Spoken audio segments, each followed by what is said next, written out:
rero uzarwana intambara uzi neza ko Imana izizi ibi bintu bikuriho umenye ngo ese hariho uruhe ruhare rw'Imana rwo kugira ngo izabibyazemo umusaruro. Nshuti yanjye, hari igihe utazumva radio, hari igihe uzayumva ijambo bavuga kumva wapi, na YouTube kumva wapi, abashumba kumva wapi, ariko kiri muri wowe imbere nicyo kizaguhembura. Tamenye Imana yawe ntabwo uzakomera.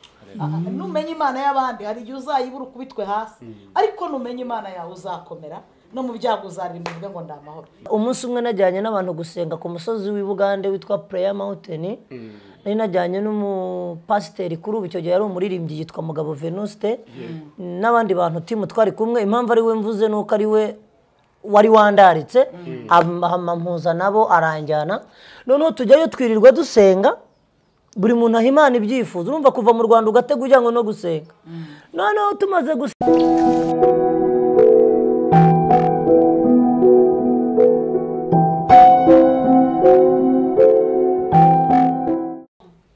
reka tubasuhuze inshuti za Tabarwa TV.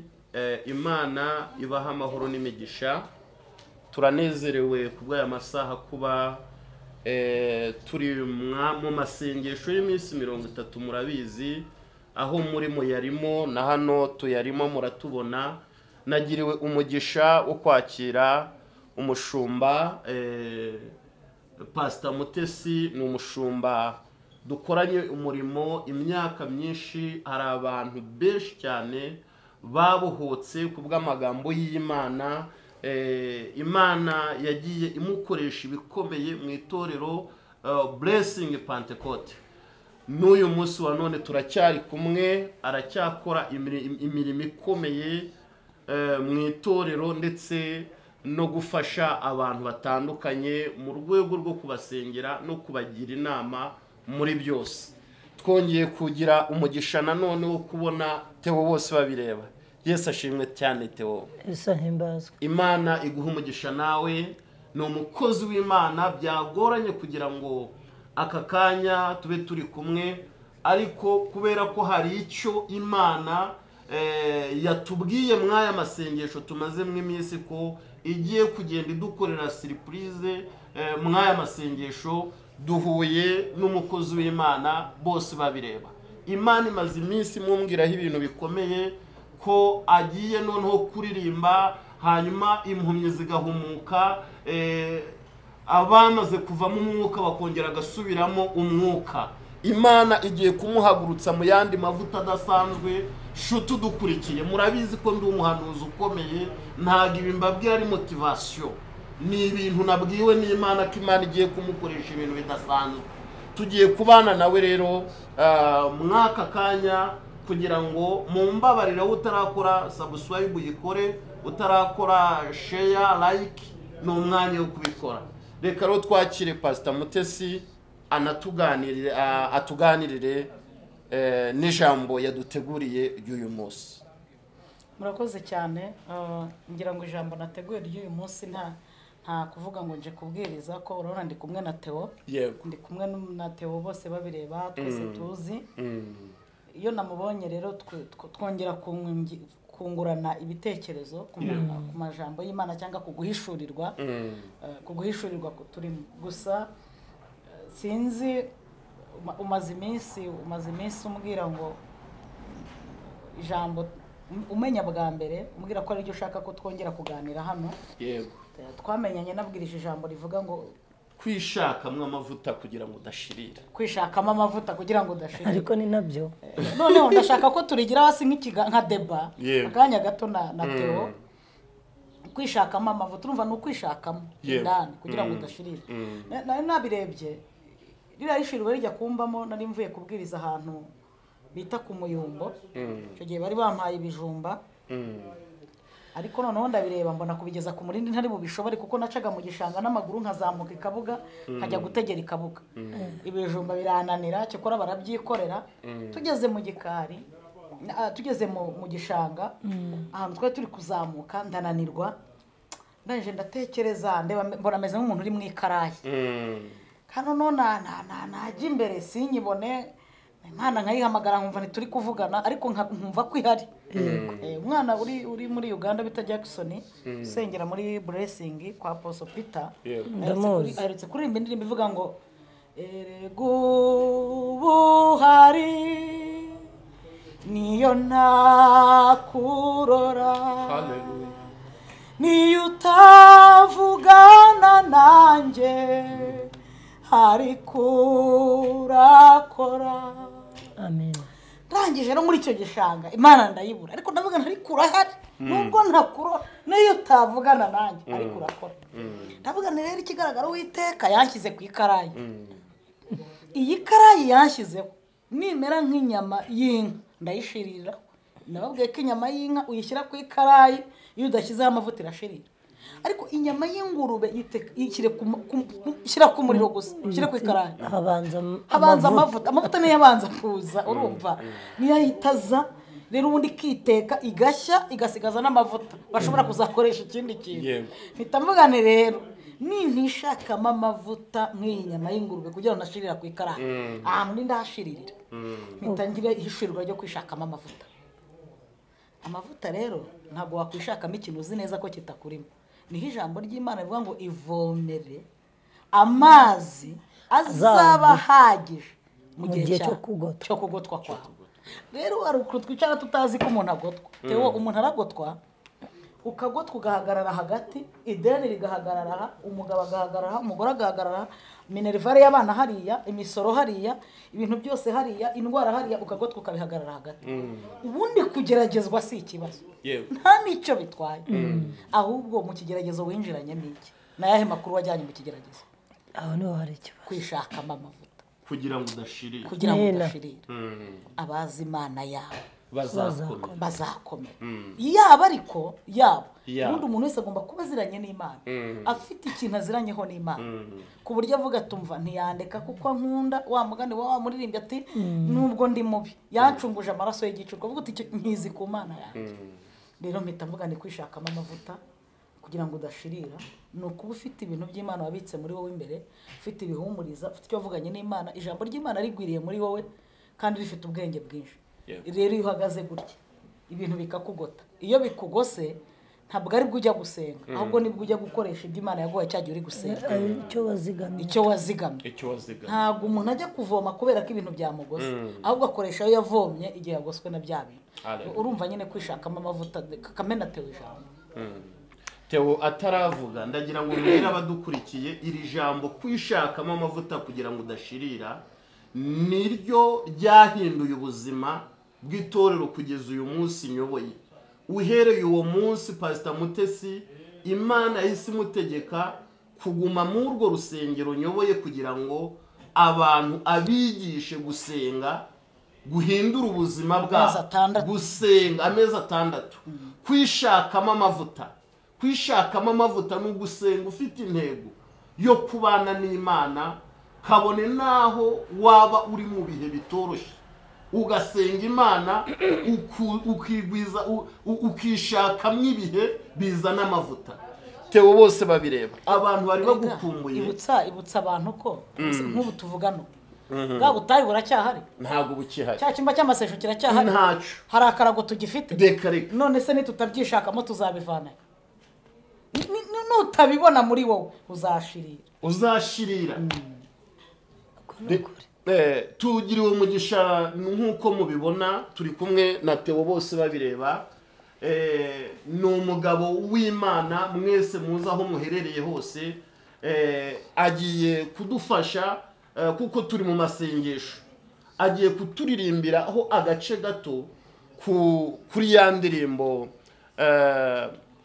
ndirimbo abantu mwese mwakunze ivuga ngo mukunzi mwiza nzi kunyumva akira ishimwe ngushimire kuko iyo umaze kwishakamo amavuta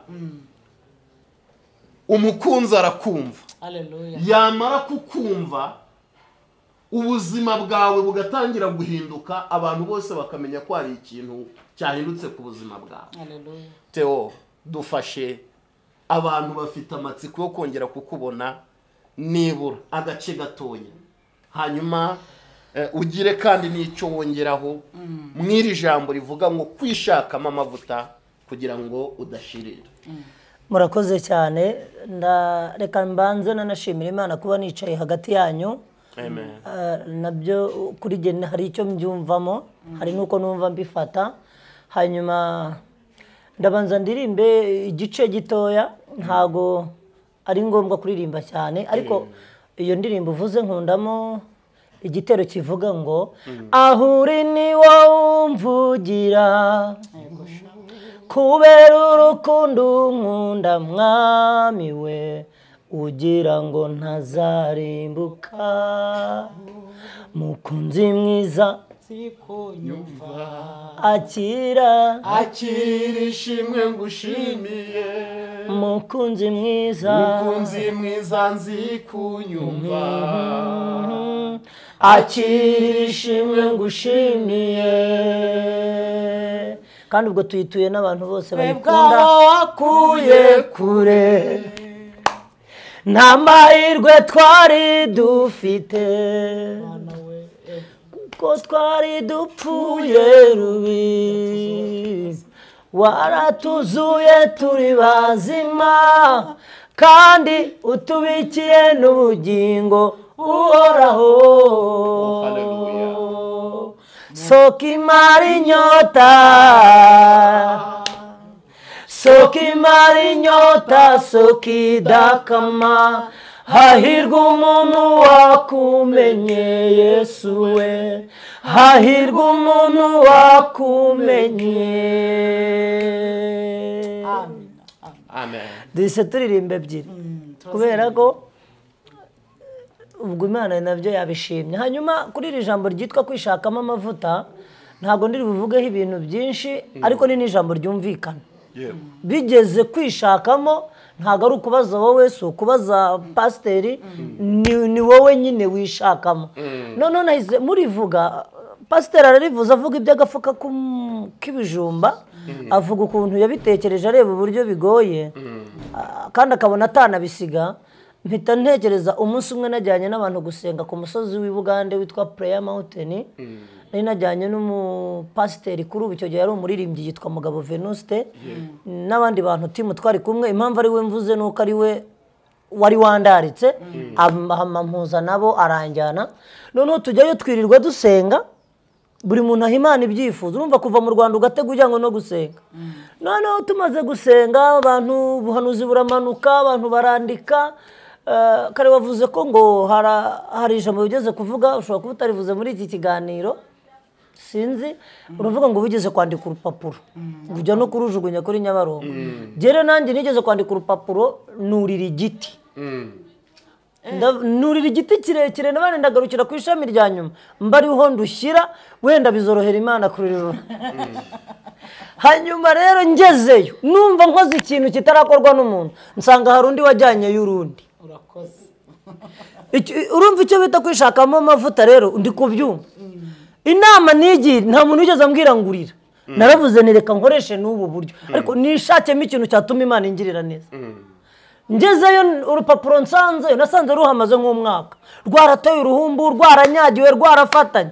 Ngerageza kuruhambura ngo wenda ndusome, biranga nahambura rugacika, ndurekerayo nanjye mpagikaho urwanjye ndamanuka. Hanyuma bigeze ku mugoroba batwemerera kujya kuryama.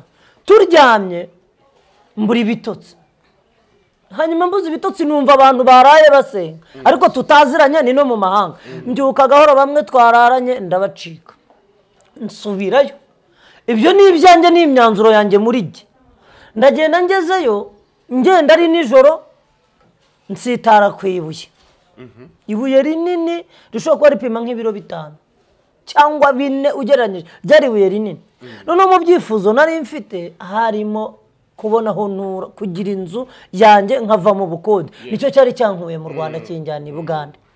Noneho ako kanya mpita niyumvamo, ndanyeganyeza gutya, ndamurika na telefone zari zaraje, mbona nibuye abantu bagiye baza bakarishyiraho utwatsi bakaryicarira bakariharekera. Umutima urambwira uti riterure. Ndimo nditerura, numva umwuka umbwira ngo ribwira amagambo. Mfata ryabuye ntangira kuvuga ngo wabuye we ubaye inzu. noneho ngira kwizera ko kuriterura nkajya mbona nguteruye Bugande wanzuwe nkujyanye mu Rwanda nkarigeza aho mbasha nkongera nkariterura nkongera nkakwimura n'iwawe yewe wabaye inzu noneho kwizera kuba kwinshi mbigumamo mbivuga mbisubiramo ndanasakuza ndarira numva inzu ndayibonye maze kuyibona none uko nsakuza ndasenga cyane ndasenga njya mu mwuka wo gusenga kandi abo twajyanye baryanye njye ngo n'ubu ntibarabimenya uzi icyakurikiye isengesho ryanjye ryacecekesheje abandi bantu bose basengaga batega amatwi bagira ngo ni nk'umuhanuzi Imana izanye uje kubahanurira icyarimwe noneho njye ndaguma ndavuga ngo ubaye inzu ngo nk'uguye Bugande nkujyanye mu Rwanda ndasenga bambandi baranyumva bumva ijwi ry'ikinyarwanda barabyuka noneho bo bagira ngo nagize ikibazo urabivuze rero numva naho bitaniye n'iryoreko wagize ryitwa kwishakamo amavuta wari uzi ko naje namaze ibyumweru 2 byonyine mpita mbona inzu yo kubamo. Haleluya. Mvuze inzira byaciyemo utagira ngo ari n'umuntu waje ampa amafaranga nyine Imana yumvishe gusenga. Tugomba kwishakamo amavuta kugira ngo tudashirira.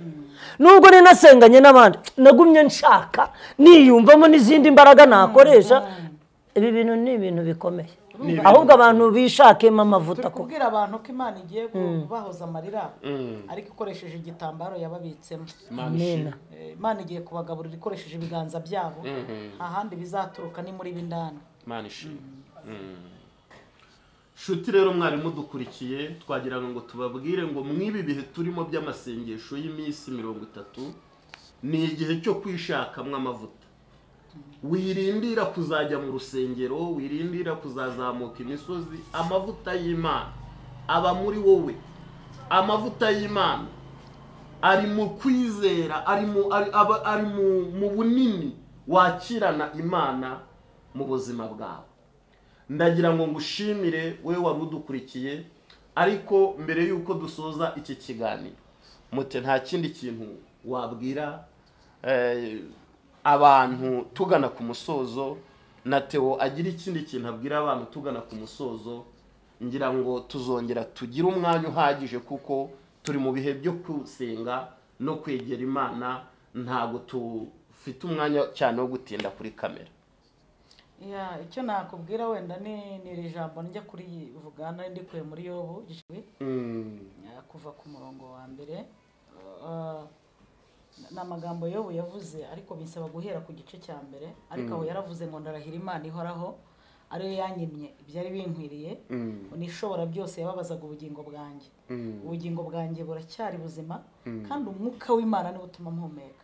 Ntibikwiriye ko nabemerera ngo mubuze bitunganye kugeza ubwo nzapfa sinzikuraho kuba inyangamugayo. Gukiranuka kwanjye ndagukomeje ntabwo nzakurekura. Aya ni amagambo yavuze. Reba yamenye amakuru, amenya ukuntu abana bapfuye, amenya ukuntu ibintu bishize kandi amenya ko Imana ibifitemo uruhare, kuko ndashaka kubamenera ibanga ry'ikintu cyatumye yo bamenya ko ibintu byamubaye Imana ibifitemo uruhare. Umuntu wazanye inkuru bwa mbere yaraje aramubwira ngo umuriro w'Imana wavuye mu ijuru. Nibo bantu bamumeneye ibanga, ahita amenya ko niba Imana umuriro w'Imana wavuye mu ijuru kaza gutwika ibintu, Imana ibifitemo uruhare. Niyo mpamvu ibintu byose yakundaga kuvugamo Imana. Rero uzarwana intambara uzi neza ko Imana iziza. Ibi bintu bikuriho umenye ngo se hariho uruhare rw'Imana rwo kugira ngo izabibyazemo umusaruro. Umuriro wa mbere wabonetse utwika ibintu bye n'uwari uvuye ku Mana, bamuha amakuru bambwe ko umuriro uvuye ku Mana. Ariko rero arangije ngo yajyaga imbere ntayibone, aho bahuriraga arayibura, ariko yibuka ko nubwo ayibuze muri w'indani harimo Imana imbere. Atangira kuvuga shingiye ku kimurimo. Nshuti yanjye, hari igihe utazumva radio, hari igihe uzayumva ijambo bavuga kumva wapi, na YouTube kumva wapi, abashumba kumva wapi, ariko kiri muri wowe imbere nicyo kizaguhembura. Kugeza ubwo nzapfa sinzikuraho kuba inyangamugayo. Ariko nutamenya abazi Imana yabo, nutamenya Imana yabo ntabwo uzakomera. Numenya Imana y'abandi hari igihe uzayibura ukubitwe hasi, ariko numenya Imana yawe uzakomera. No mu byago uzaririmba uvuge ngo ndamahoro. Imana ibaho umugisha, mukomeze ibihe byo gusenga. Ntawe usenga kina, ntawe ukina senga. Iyo dusenga tuba tubwira Imana, ni papa tuba tuganira. Rero igihe cyose uko wagera ngigana n'umubyeyi ujye wicara utuze, nta sengesho ritoya ribaho. Amen. Jewe ikintu navuga nkurikije ibyo twumvishe byose, nashimira ko mwagize igitekerezo cyo gusenga. Amen. Ashima Imana ko ibana namwe mu masengesho, kandi izakomeza kubana namwe hanyuma abantu ntibatezuke ku gusenga kuko harimo imbaraga. Imana ishimwe. Amen.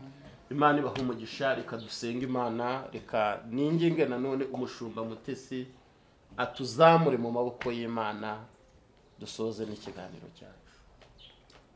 Mana data wa twese turagushimiye mu izina rya Yesu. Haleluya. Tugushimiye urukundo n'imbabazi udahema kutugaragariza. Tugushimiye ko ubwami bwawe buri kwaguka muri twebwe. Icyubahiro ni icyawe. Imbabazi zawe zonyine nizo twiringira, aba arizo ukomeza kuduhesha buri kintu cyose ugambiriye kuduha, yerekezwe n'imbabazi zawe. Komeza gufasha abantu bakurikiye ino TV, komeze kubagirira neza Uwiteka, ndetse bahembuka bari mu masengesho y'iminsi 30, uhembure buri wese kandi umuhe ikimenyetso cyemeza yuko uri kumva isengesho rye, uhembure ubugingo, uhembure umwuka n'umubiri mu buryo bufatika, uhembure abantu, wishyura amadeni, tanga urubyaro, uhoza amarira, ubakura ingo.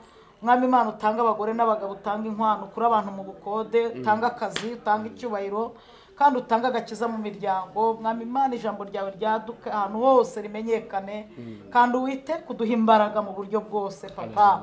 Kirenze kuri ibyo duhe kuzirikana ko turi abagenzi bajya mu ijuru badafite agakiza, ukabagezeho Mwami. Uduhe gutera intambwe kugira ngo tukagezaho kataragera. Uri Imana ishobora byose. Muri iyi minsi 30 hazabeho igishya kigaragaza ko mvishe gusenga kw'abana bawe. Urakoze, icyubahiro ni cyawe, tugusenze mu izina rya Yesu. Amen. Shalom. Imana ibahe umugisha.